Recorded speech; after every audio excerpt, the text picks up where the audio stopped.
వారానికి ఒక్కసారి మాత్రమే ట్యాంకర్ వస్తుంది. ఓ బిందెడు నీళ్లు పట్టుకుని మళ్ళీ వారం దాకా ఫ్యామిలీ మొత్తం హాయిగా తాగండని ఎవరైనా చెబితే కడుపు రగిలిపోదా? అమాంతం అవతలోడి గొంతు పిసికేద్దామన్నంత కసి పుట్టదా?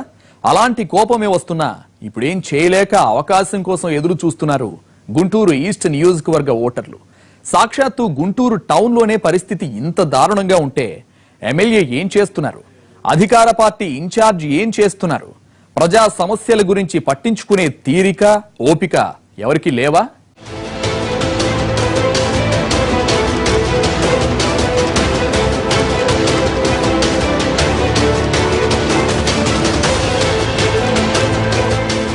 గుంటూరు జిల్లాకు గుండెకాయ లాంటిది తూర్పు నియోజకవర్గం. సిటీలో అత్యంత రద్దీగా ఉండే ప్రాంతం. మినీ మెడికల్ హబ్ ఇది. ఇక్కడ ఒక్క వీధిలోనే 150 ఆసుపత్రులున్నాయి.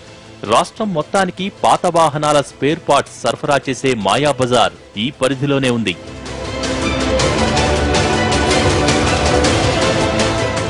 గుంటూరు తూర్పు నియోజకవర్గంలో 1,94,000 మంది ఓటర్లు ఉన్నారు. ఇందులో అధికంగా ముస్లింలు 35,000 మంది, తర్వాత కాపులు 30,000, వైశ్యులు 30,000, బీసీలు 50,000 మంది ఉన్నారు. 2014 ఎన్నికల్లో వైసీపీ నుంచి ఎమ్మెల్యే అయ్యారు ముస్తఫా. వాణిజ్యపరంగా ఎంత ప్రాధాన్యముందో సమస్యలు కూడా అదే రేంజ్లో ఉన్నాయి. చాలా కాలనీల్లో అంతర్గత రోడ్లే కాదు, ప్రధాన దారులు కూడా దారుణంగా ఉన్నాయి. శివార్లలో కనీసం సైడు కాల్వలు కూడా నిర్మించకపోవడంతో ఇళ్లలో వాడుకున్న నీళ్లు రోడ్డు మీదకి చేరిపోతున్నాయి. ఎక్కడి మురుగు అక్కడే నిలిచి దోమలు విపరీతంగా పెరిగిపోతున్నాయి. స్వచ్ఛ భారత్ అన్నది పేరుకే కాని ఇక్కడ ఆ ఛాయలేవీ కనిపించవు. పిచ్చిగడ్డి, మురుగునీటితో దారుణంగా ఉంటుంది. ఆయన పాపం ఏం చేయలేకపోతున్నారు. మనం చేద్దామని చెప్పి ఎప్పుడు పిలిచినా ఎవరు పిలిచినా కూడా ఏకైక వచ్చే మొదటి మనిషి ఎమ్మెల్యే ముస్తఫా గారు. ఈ స్థానికంగా ఉండే ఈ డ్రైనేజ్ సమస్యలు పాపం ఫోన్ చేయగల వెంటనే ఆయన స్పందించి మాకు ఫోన్లోనే స్పందించి చేస్తాను ప్రయత్నిస్తాడు. కాకపోతే అధికారులు పాపం అతను సహకరించట్లేదు. సెగ్మెంట్ పరిధిలో నీటి ఎద్దడి విపరీతంగా ఉంది. కాలనీల్లోకి మంచినీటి ట్యాంకర్స్ వారానికి ఒకరోజు మాత్రమే వస్తాయి. అప్పుడు ఇచ్చే బిందెడు నీటిని ఇంటిల్లిపాది వారం రోజులు తాగాలి.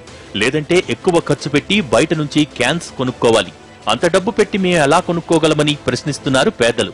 ఈ విషయాన్ని ఎన్నిసార్లు ఎమ్మెల్యేతో మొరపెట్టుకున్నా పరిష్కారం కావటం లేదంటున్నారు. మంచినీళ్లు చాలా ప్రాబ్లంగా ఉందయ్యా. మంచినీళ్లు వారానికి ఒక ట్యాంక్ వస్తుంది. తగాదలు ఆడుకొని చస్తున్నారు.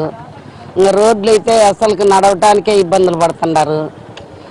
మరి మురికి కాలువలకి ఎక్కడ నీళ్ళు అక్కడ ఆగిపోయి దానిలోనే మురిగి చస్తున్నాము. దోమల పోరు చాలా ఎక్కువ అయిపోయింది. కొన్ని ఏరియాల్లో కనీసం వీధి దీపాలు కూడా లేవు. దీంతో రాత్రిళ్లు ప్రమాదాలు జరుగుతున్నాయి. దొంగల భయం పెరిగిపోతోంది.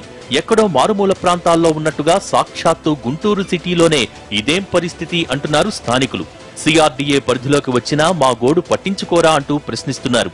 కొత్తపేటలో ఒకే చోట 150కి పైగా ఆసుపత్రులు ఉంటాయి. చుట్టుపక్కల జిల్లాలతో పాటు రాయలసీమ నుంచి కూడా ఇక్కడికి వైద్యం కోసం వస్తుంటారు.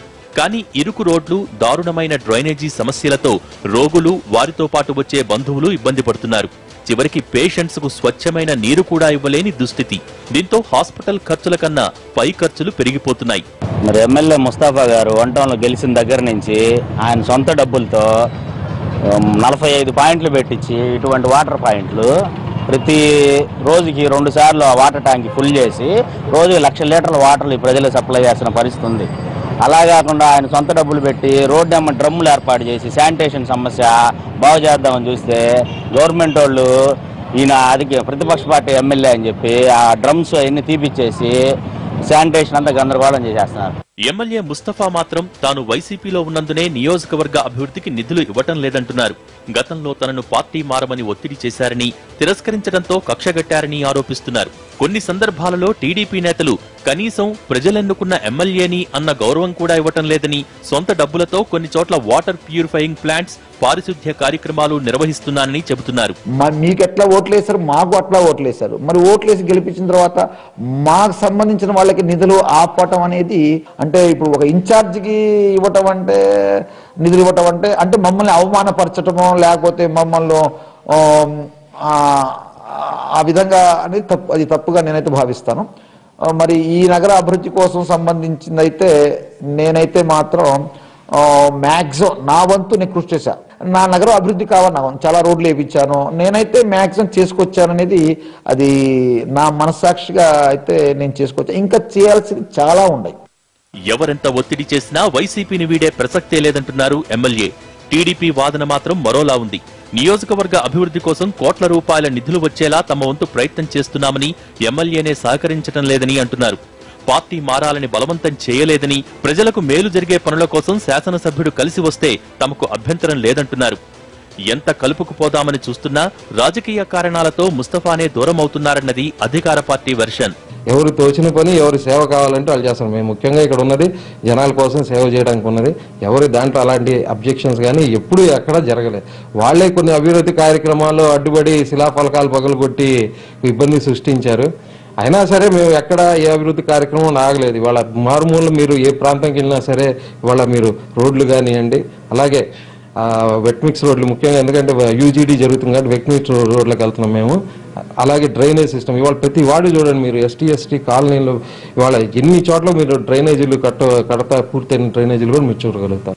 మొత్తం మీద గుంటూరు ఈస్ట్ లో ముస్తఫా మీద వ్యతిరేకత కంటే సానుభూతి ఎక్కువగా ఉంది. ఒత్తిళ్లు ఉన్నా పార్టీ మారకపోవటం, సొంత డబ్బు ఖర్చు పెట్టి నామమాత్రంగానైనా పనులు చేయటం వంటివి ఆయనకు కలిసి వస్తున్నాయి. అదే సమయంలో టీడీపీ నేతల కారణంగా పనులు జరగటం లేదన్న అసహనం పెరుగుతోంది. ప్రజల్లో ఆ అభిప్రాయం కలిగించడంలో విజయవంతమయ్యారు ఎమ్మెల్యే. రాష్ట్ర విభజన తర్వాత గుంటూరుకు ప్రాధాన్యం పెరిగింది. కొన్ని ప్రభుత్వ కార్యాలయాలు సైతం ఇక్కడే ఉన్నాయి. కోట్ల రూపాయలతో అభివృద్ధి పనులు చేస్తున్నట్టు సిఆర్డీఏ చెప్పుకుంటోంది. మరి అలాంటప్పుడు మేమేం పాపం చేశామని ప్రశ్నిస్తున్నారు నియోజకవర్గ ప్రజలు. కేవలం తెలుగుదేశానికి ఓట్లు వేసిన నియోజకవర్గాలలో మాత్రమే అభివృద్ధి జరుగుతుందా అన్నది కామన్ మ్యాన్ క్వశ్చన్.